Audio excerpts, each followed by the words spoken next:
বছরের প্রথম দিন আর শিক্ষার্থীদের হাতে নতুন বই। এই দৃশ্য যেন প্রতিবারই নতুন আশার কথা বলে। নতুন বইয়ের গন্ধে মাতোয়ারা এই ক্ষুদে শিক্ষার্থীরা।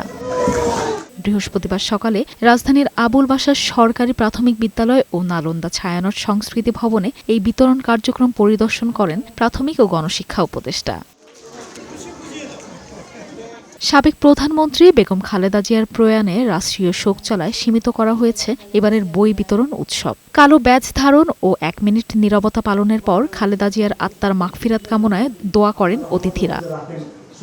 এ সময় প্রাথমিক ও গণশিক্ষা উপদেষ্টা অধ্যাপক ডাক্তার বিধান রঞ্জন রায় পোদ্দার শিশুদের হাতে নতুন বই তুলে দেন। তিনি বলেন, প্রাথমিক স্তরে শতভাগ মানসম্মত বই বিতরণ করতে পারা এই সরকারের একটি বড় সফলতা। জানুয়ারির প্রথম দিনে শিশুদের হাতে বই তুলে দিতে পারছি, এজন্য আমি অত্যন্ত আনন্দিত।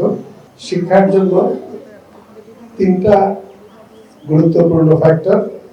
প্রথমত হচ্ছে আমাদের শিক্ষার্থীরা, শিক্ষকগণ আর অভিভাবকগণ। এই 3-এর সম্মিলিত প্রচেষ্টাতেই শুধুমাত্র প্রাথমিক শিক্ষা সফল হতে পারে। নতুন বই হাতে পেয়ে উচ্ছ্বসিত শিক্ষার্থীরা। বই দিয়েছে, আমি খুব খুশি হয়েছি। আমি 3টা বই পেয়েছি। নতুন বই পড়তে অনেক মজা লাগে। আমার নতুন বই পেয়ে অনেক ভালো লেগেছে। নতুন বই পেয়ে আমি খুব আনন্দিত।